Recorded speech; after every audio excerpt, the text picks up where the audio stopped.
across our great country. Every year when we mark this sacred holiday, we reflect on the precious freedoms that we enjoy every day and which define us as Americans and which are often not available to others around the world. And these are freedoms which have been vigorously defended over the centuries since our very founding as our country in 1776. It's this day of remembrance that can inspire each of us to consider how fortunate we are to live in this great nation and how important it is for us to keep fighting for America's future. As President Ronald Reagan wisely said, freedom is a fragile thing and is never more than one generation from extinction. That is why we must, even in the midst of this pandemic that has taken both lives and livelihoods, we must pause, we must reflect, and we must honor those brave men and women who gave their lives for our country. This year, as our nation battles COVID-19, we've seen these central freedoms at the center of our daily conversation. Across the world, nation to nation, state to state, city to city, leaders at all levels have been thrust into navigating uncharted waters during this historic global pandemic. An emotional and politicized battle is ensuing as some citizens call for less intervention, while other citizens advocate for stricter actions to protect the health of their loved ones. But in all cases, our nation's values are at the core of this dialogue. Our system of democracy is based on personal freedom and individual responsibility. Our country has prospered because as Americans, we know that each life has value and that we as a society deeply care for the health and well-being of our friends, our neighbors, our elders, and our frontline health and public safety workers. As a great state in a great nation, we can hold these values simultaneously, the values of individual rights and responsibility and the care for others in society. These values can and they must coexist. We have seen it work in North Dakota, with our citizens acting out of individual responsibility and with the best interests of their community in mind. Working together, we've made decisions to save both lives and livelihoods. And we do this keeping in mind the 20% of North Dakotans who may be vulnerable due to age or underlying health conditions. And we do this to keep the tens of thousands of North Dakota veterans in mind, including the many military veterans from our 5 tribal nations with which we share geography. We certainly owe it to all these veterans to make sure that we're doing everything we can to protect their lives and to keep them connected with their loved ones. We are grateful. Thanks to the freedom to determine a path for our state, we've been able to account for North Dakota's unique circumstances and protect our citizens. And we are deeply and eternally grateful to the brave men and women who have stood in harm's way to protect our nation and defend the values we hold dear. Now more than ever, we must never forget that freedom isn't free.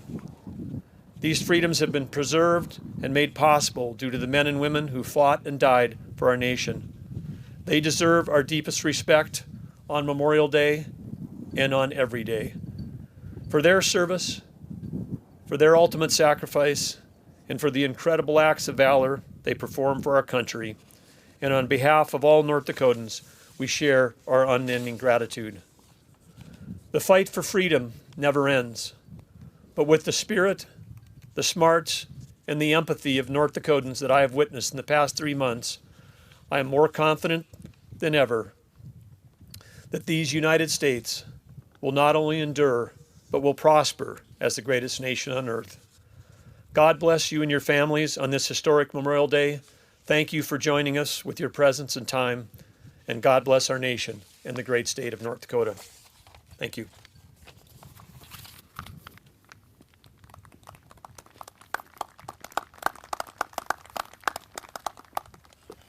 Thank you, Governor Burgum. Our next speaker is Senator John Hoeven.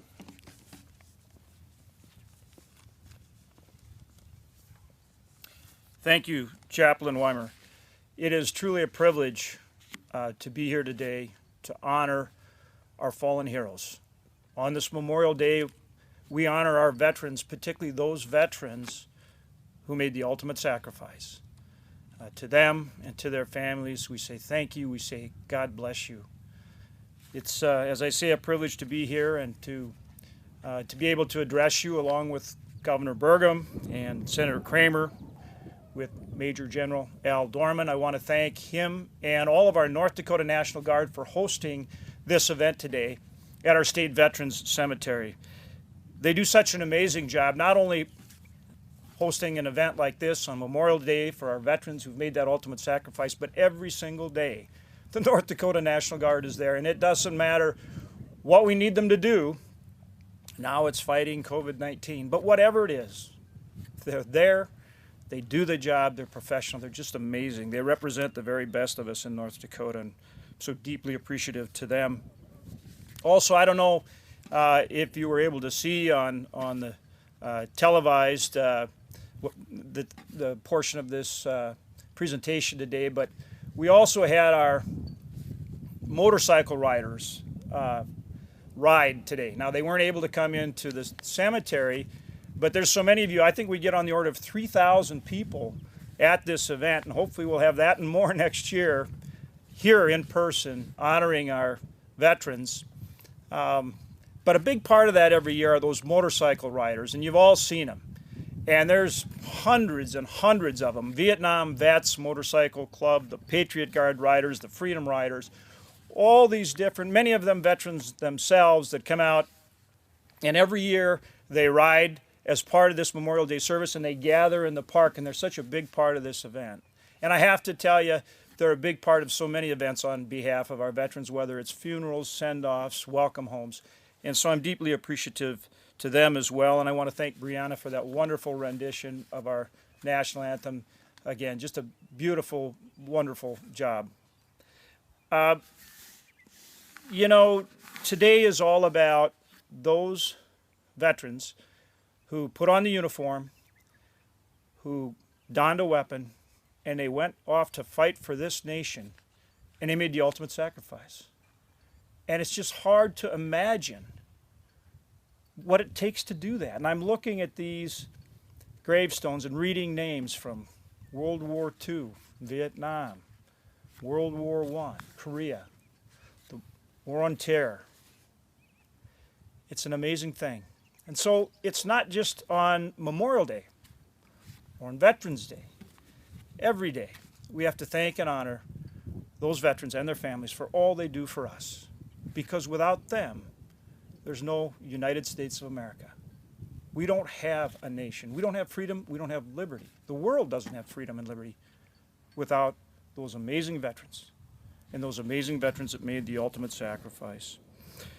I'm pleased now that this year we're not only here at this State Veterans Cemetery able to honor our veterans, but also now we have a federal veterans cemetery as well in Fargo, and we worked to fund that, and we dedicated it last year, and so this year I believe there's an event there as well. And so for North Dakotans in the western part of the state, they can come to this beautiful site and see their fallen hero and be with their fallen hero, put flowers on the grave, wreaths. And in eastern North Dakota now they can do it as well at that federal veterans cemetery. And so I want to thank Senator Kramer, our whole delegation, Representative Armstrong for working on that. And now we're working on a funding program to help provide more funding. It's called the Veterans Cemetery Grants Improvement Program, to help with more funding for State Veterans Cemetery, because we want to continue to develop this beautiful site for our great veterans. And one other thing that I want to mention before I finish is that we still have over 80,000 POWs, prisoner of war, MIA, that have not been repatriated to this country. Their remains have not been repatriated. And so we're working very hard through the DoD accounting agency, POW MIA accounting agency, to bring those POWs, MIAs home. We can never stop, we can never rest until we have them back here where they belong, for their families and for all of us. And the final thing that I would like to say as we fight this COVID-19 virus, let us always remember that when it comes to taking care of our veterans, because of all they do to take care of us, that whether it's health care or long-term care, and particularly now as we look at the nursing home situation, we need to make sure through the Missions Act and the other things we do that they can use that VA benefit and get that health care and that long-term care that they need. We have to make sure that we're taking care of them for all that they've done to take care of us. May God bless all of our veterans. On this Memorial Day, may He particularly bless those veterans that made the ultimate sacrifice and their families. And may God bless the United States of America. Thank you.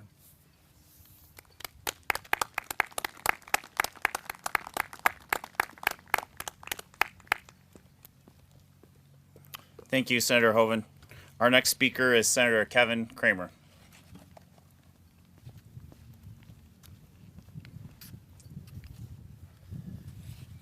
Thank you, Chaplain.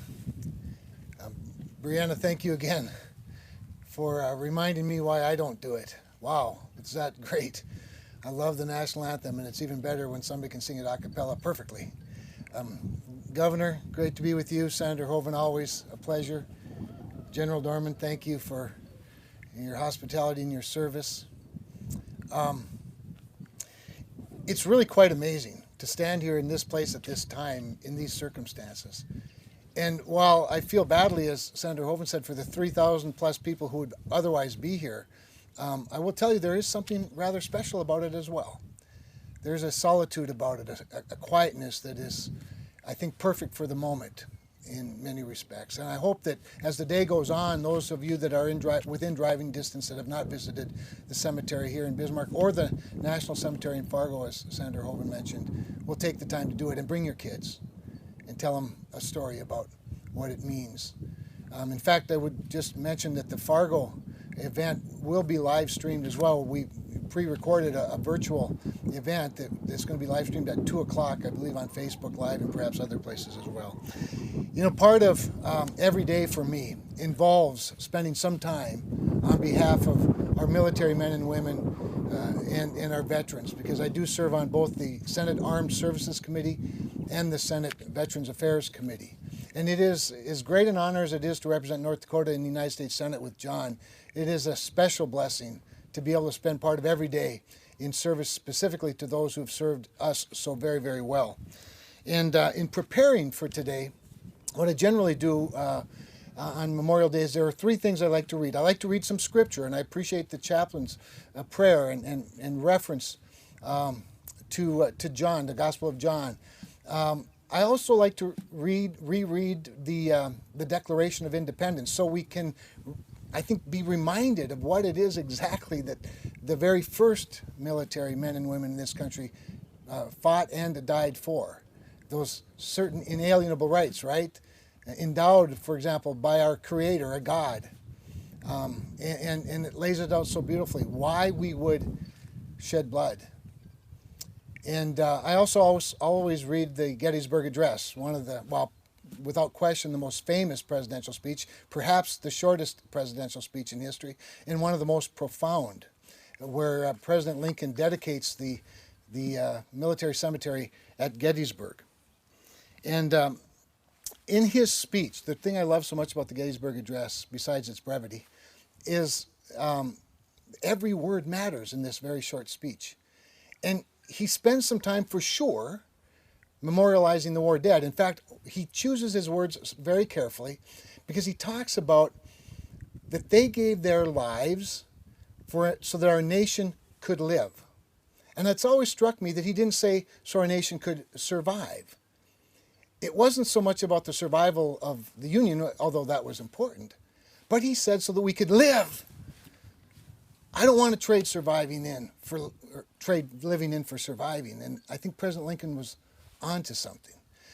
Most of that short speech was dedicated, though, while it was dedicated to the war dead, it was an admonishment of the living, of how we ought to live, that we should rededicate ourselves to the mission that those that were buried there gave their last full measure. And I think it's important that we do that. That the best way to memorialize, the best way to honor the war dead and those that were willing to go to war and give it all, and their families and all that have made a sacrifice and make sacrifices, is to live like free people. To live like free people who are unafraid. I love that the governor talks about facts versus freedom during this pandemic. And you can have both. Both are important. But the cause of freedom has always been paid for with blood. From Christ to the Revolution, to a couple of world wars, to Vietnam and Korea, to the war on terror and all of the wars and conflicts in between and yet to come. The Apostle Paul tells us that it is for freedom that Christ set us free, and we know that he made the ultimate sacrifice for that freedom. In 2 Timothy, the Apostle Paul, in writing to Timothy, makes a very profound statement. When it comes to living as free people, unafraid, that balance that the governor talked about between freedom and facts, compassion and individual liberties. The Apostle Paul writes, "For God did not give us a spirit of fear. God did not give us a spirit of fear, but a spirit of power and love and a sound mind." What a great balance God has given us in his book for how we ought to live. And so thank you for the opportunity to be with you again on this Memorial Day. Thank you to all of you, especially family members who've sacrificed so much, and of course our veterans. And I end as I always do. Brianna, I wish you'd sing it for me sometime. The 4th verse of that great national anthem. "Oh, thus be it ever when free men shall stand between their loved home and the war's desolation. Blessed with victory and peace may this heaven-rescued land praise the power that has made and preserves us a nation. Then conquer we must if our cause it is just, and this be our motto, in God is our trust. Then the Star-Spangled Banner in triumph shall wave o'er the land of the free and the home of the brave." God bless you, and may America always bless God.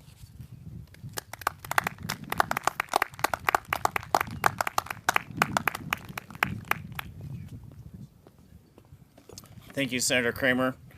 The next speaker is Major General Al Dorman, the Adjutant General of the North Dakota National Guard. Thanks, Chaplain. And thanks, everyone, for joining us today. And while things are different this year, in many ways they're the same. Our state cemetery, as in past years, is a beautiful reminder of the respect for all our fallen heroes. As Senator Hoeven said, hundreds of motorcycles still went down 1806 today. And as you saw at the beginning of the broadcast, 2 Black Hawk helicopters flew overhead. And although we are not here together physically, we are here in other cemeteries around the world in our hearts. Today we remember those who we lost in battle. We also remember those who gave their lives in service of our country, and those that have been lost to the wounds of war, both visible and invisible. It is also a day to thank all who have served. I remember back in 1984, I got a phone call from my mother on Memorial Day when I was stationed in Germany. My mother was a stoic German woman, not particularly emotional, but on this Memorial Day in 1984, she called me up in tears because of the significance of the day. I initially said, "Mom, today is not about me. It is about those that we have lost in war."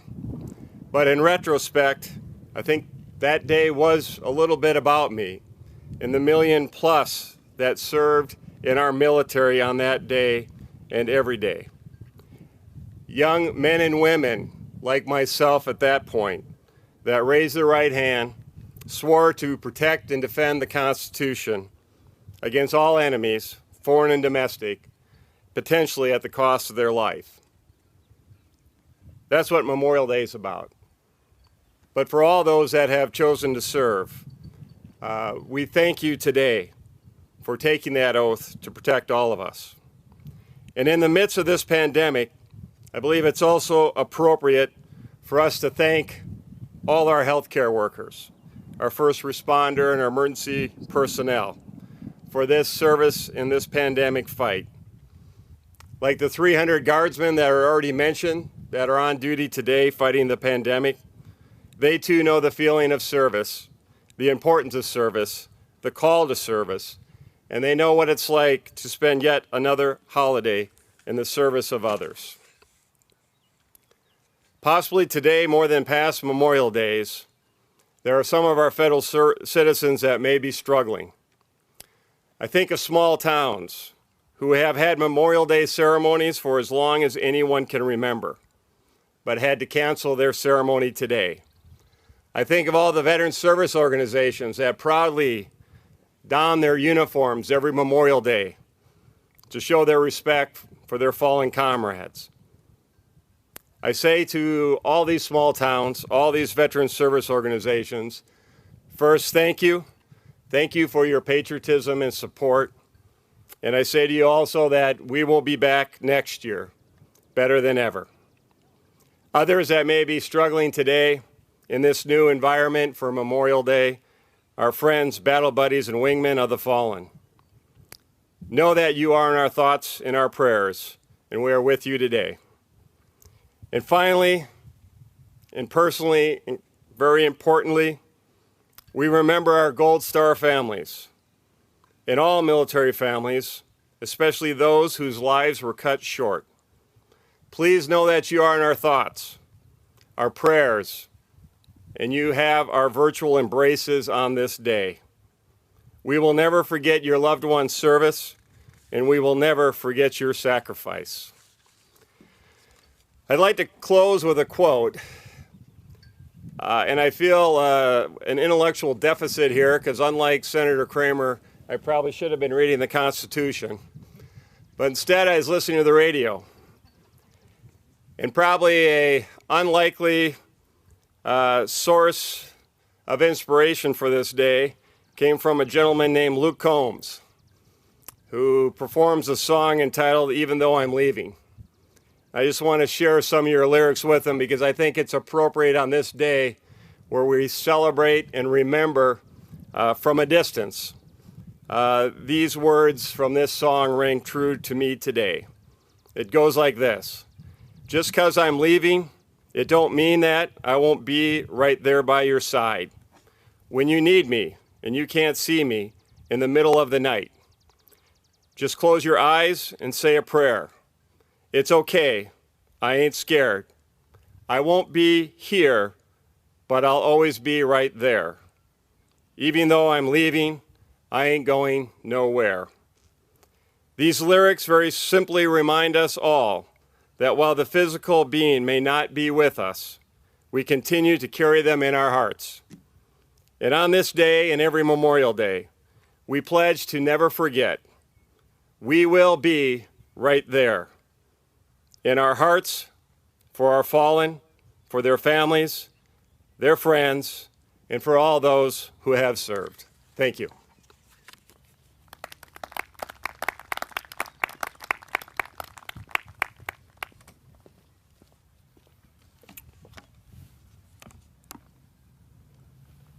Thank you, General Norman. Our keynote speaker is next, retired Major Arnie Strebe. I'd like to highlight a couple of items from his biography. Major Strebe was born into the military, an Air Force base in Japan where his father was serving. Enlisted in the U.S. Army at a young age, serving at 3 posts before transferring to the North Dakota National Guard. He later earned his commission and held several key positions within the Minot-based 164th Engineer Battalion, and served with the 164th Regional Training Institute at Camp Grafton Training Center before he retired. He is a true traditional citizen soldier. Major Strebe pursued a civilian career while serving in the National Guard. He currently works as the Chief Administrative Officer and CFO for the Department of Human Services for the state of North Dakota. He is also an author, an accomplished Ironman competitor, and serves as race director for youth triathlons.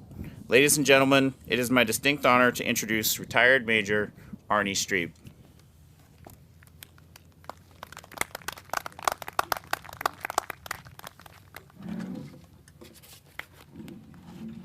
Good afternoon, everyone. Thank you, Chaplain Weimer, for your words of prayer today, and thank you, Governor Burgum, for your speech and for the gratitudes. Thank you, Senators Hoeven and Kramer, for your remarks, and thank you, General Dorman, for your comments. Brianna, thank you for singing the national anthem. And for those of you that don't know, Todd Helbling, her father, Captain Todd Helbling, rests here in this cemetery. I knew Todd up at Camp Grafton when I was the officer in charge of the 164th Regimental Training Institute. Todd was one of those soldiers who had a smile, just like Brianna. I was telling her that earlier today. We called him affectionately the LT because he was a second lieutenant. He was a great person. He was a great soldier. And what I remember about him after all these years was he was kind and he had a generous soul. However, what I remember best about him was his smile. You definitely have a smile, Brianna. He had a smile that people that knew him will remember for the rest of their lives. Your father will always be remembered and never forgotten. And I know your dad is smiling now and very proud of the woman that you've become, along with your mother, Pam. When I was asked to be the keynote today, first thing I thought was, are they serious? Really? Why me? I quickly realized they were serious, and I needed to come up with a speech that was fitting for this day of remembrance. My bride, Sigrid, who I love dearly, great coach, said, don't worry about why they asked you. You need to focus on what you're going to say. There were many that helped me pull my thoughts together. One of my mentors, Colonel Ernie Reinert, a Vietnam veteran, Silver Star recipient, said, we need to reflect on the last year. It is ironic today that the U.S. is involved in another global war. Unfortunately, this is a war where we cannot yet see or understand the enemy. The enemy is the coronavirus. Those in the front lines are doing their part to combat this virus, and we recognize them as those that have given their lives in this effort. There is another war that is raging in America. Veteran suicide is a problem. Veterans commit suicide at a rate of 22 veterans a day. Many are a casualty of war, even if they didn't go down range. I retired 22 years ago, and I haven't put on this uniform in 22 years. I'm a lifetime member of AMVETS, and I've been wearing this green band on my wrist that my wife gave to me 8 years ago. And there's a hotline out there for vets if they're in trouble. That number is 1-800-273-8255. 1-800-273-8255.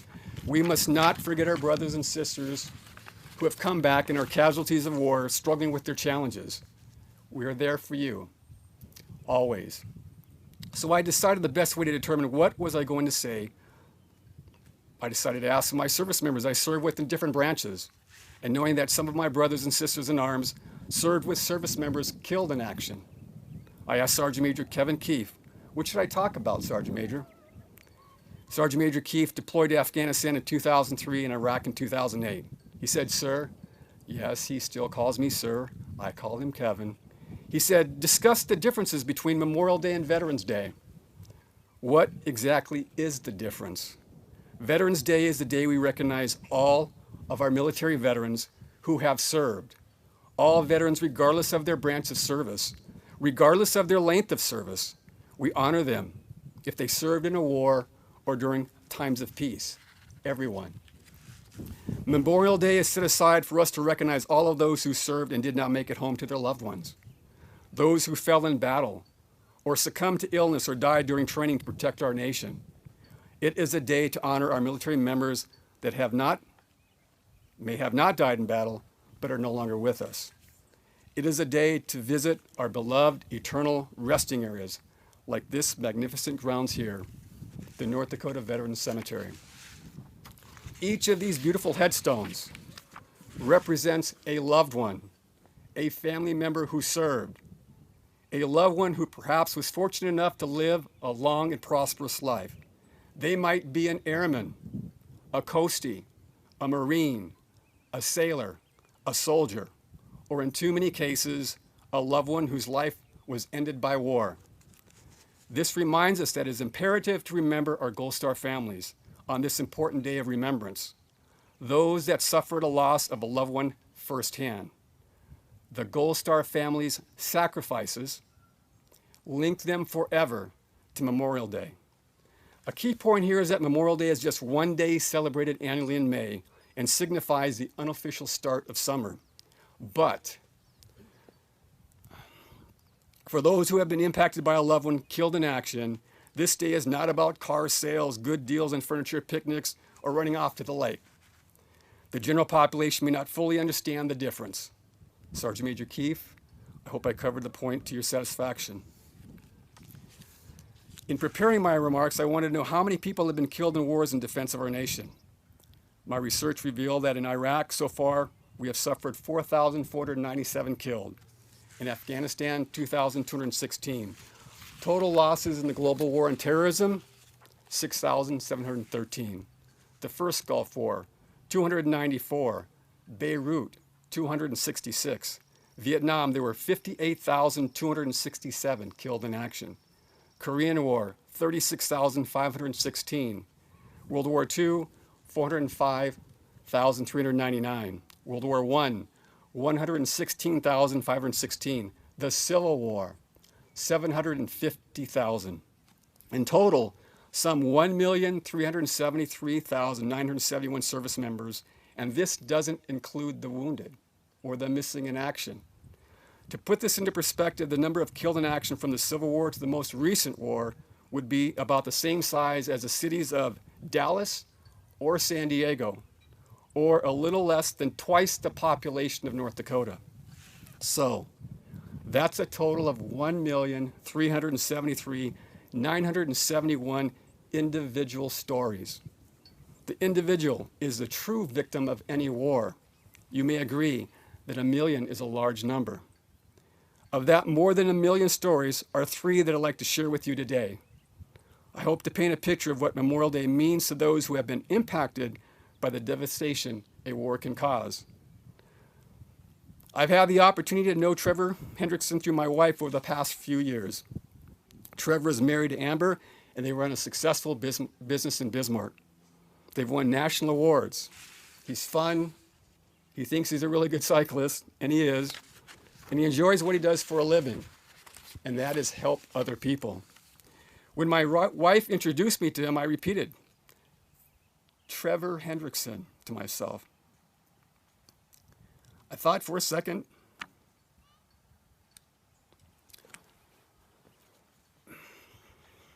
I've met him before. It wasn't until later that I made the connection. I knew Trevor's father. We weren't best buddies, but he was a brother, though. A brother at arms. I had met him when I was in the 164th Regimental Training Institute, and also I had met him in the 164th Engineer Combat Battalion, and had bumped into him a few times when I was in Bismarck. You see, Trevor is a part of the Gold Star families. Trevor's dad, Staff Sergeant Kenneth W. Hendrickson, was born on May 7th, 1962, and was killed in action on January 24th, 2004. Ken Hendrickson is not just a statistic of war to his family or to us. His sacrifice is exactly why we celebrate Memorial Day. Trevor is also why we have a Memorial Day. Staff Sergeant Ken Hendrickson, always remembered, never forgotten. Years ago, and when I say years ago, I mean years ago, I was a tactical officer at the North Dakota Military Academy as part of the OCS program. I was the officer version of a drill sergeant. If you've ever served in the military or watched police-themed movies, you know they have a good cop and a bad cop. Well, at least we did. I can see Pam back there. I was the bad cop. Not sure why. For those that know me would say, I'm a nice enough guy, but maybe not at Officer Candidate School. I can remember one summer I was working up with the OCS class. They were all so young. I went to OCS as a staff sergeant, an OTA, older than average. There was this young man in class that I remember for the rest of my life. I was thinking, I must have looked that young when I was back in basic training back in 1977. His name was Officer Candidate Alan Johnson. Candidate Johnson, he looked like he wasn't a day over 16. And yet, here he was with the rest of his class trying to become an Army officer. Candidate Johnson had a smile on his face, but he was serious about becoming an officer, and there wasn't anything that was going to get in his way. He was going to get his commission. He was going to get that opportunity to lead others to do great things. Somewhere along the way, I was wondering about the soldiers I had led, been led by, or that I had trained, and on occasion, it plays on my mind. Well, a few years back, I looked at the names on an online Fallen Heroes board. And then I saw the face of that 16-year-old looking Officer Candidate Alan Johnson. You see, the bittersweet part of Memorial Day is when you remember someone. You remember them as they were.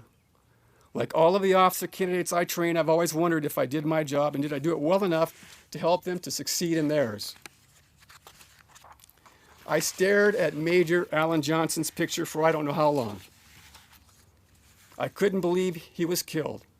To this day, I still can't believe this, because I have clear memories of him that I've retained throughout the years. They're as vivid to me as if they happened yesterday. Alan is why there is a Memorial Day. Major Alan L. Johnson, born on December 30th, 1962, killed in action on January 26, 2007. Always remembered and never forgotten. Most recently, my high school class has had a couple reunions.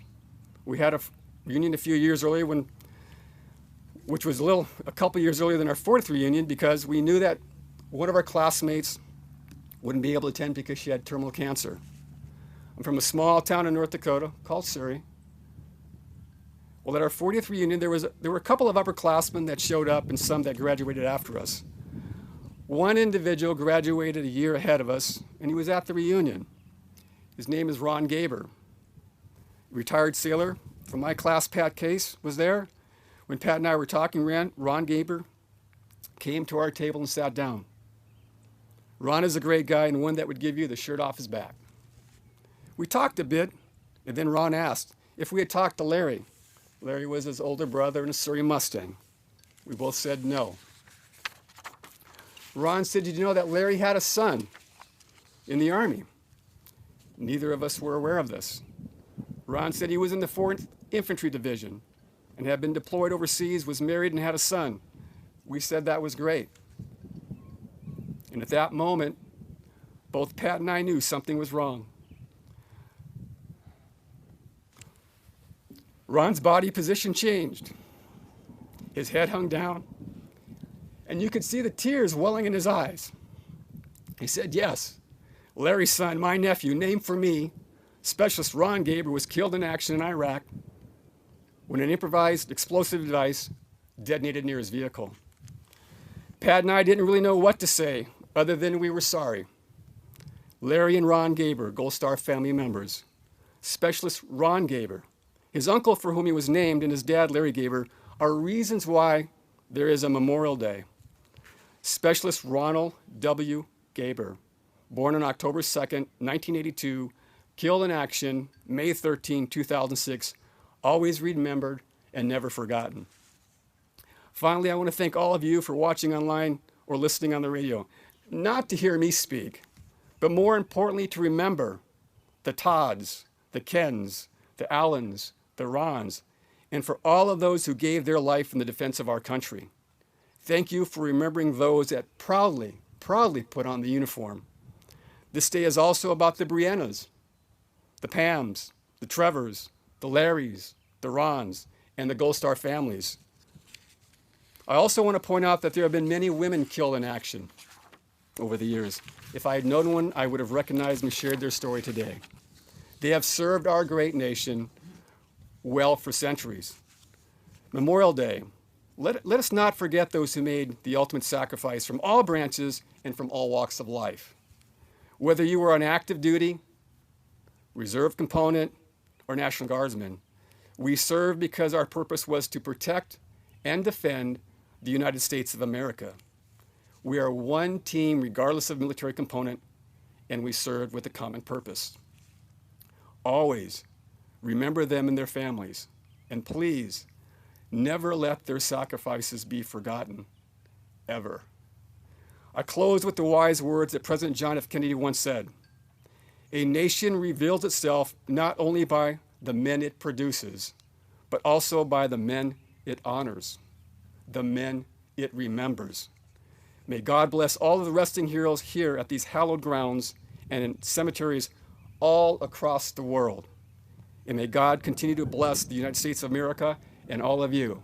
Hua, hua.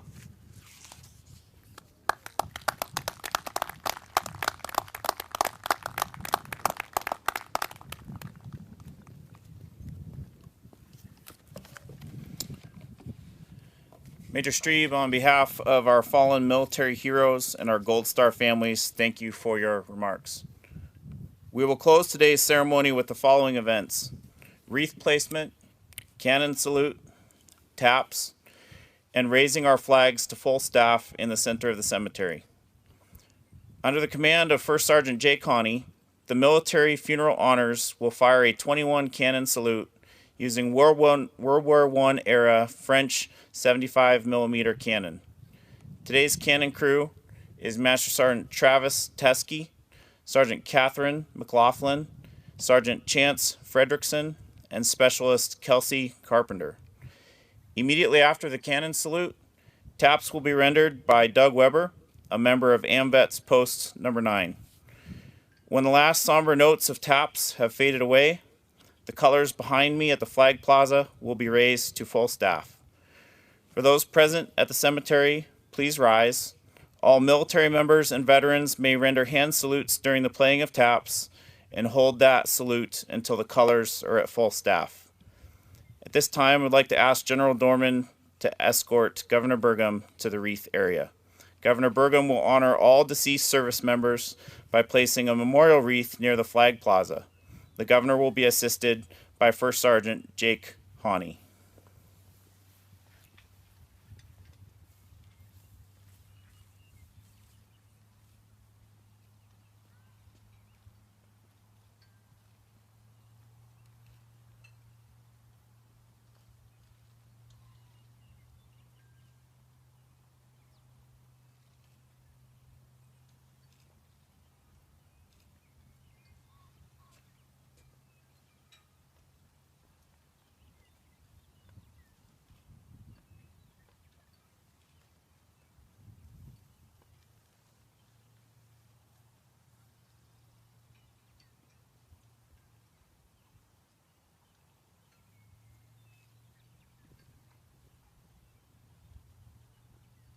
First Sergeant, take charge of the cannon crew.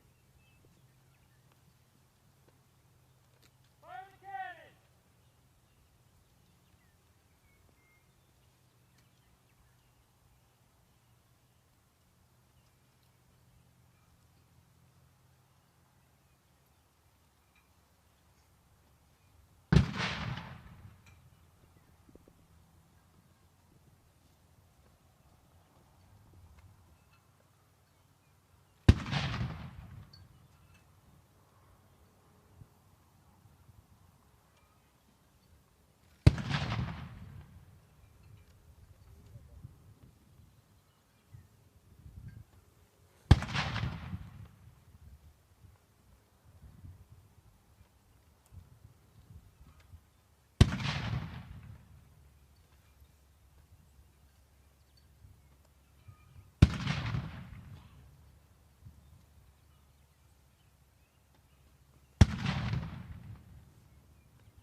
Order.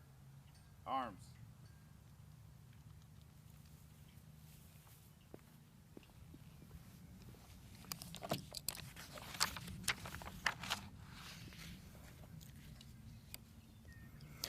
On this and every Memorial Day, we must never forget the meaning of Memorial Day and remember those proud patriots and their sacrifices in defense of liberty's blessings. Please consider observing a moment of silence at 3 p.m. today. This national moment of remembrance may be observed informally wherever you are. Please join me in the closing prayer. Heavenly Father, we have focused our attention just now on the patriotism, selfless service, and sacrifice of those who have given their lives in the service of our country. We are also mindful of those whose bodies survived battle, but who struggle with mental health issues today, or who have taken their own lives to end their pain. I ask today that you would help our Memorial Day to be more than a ceremony. Help us to rise up as a people who value the sacrifices made on our behalf. Value those sacrifices so much that we will get to work making our neighborhood, our great state of North Dakota, and these United States a better place.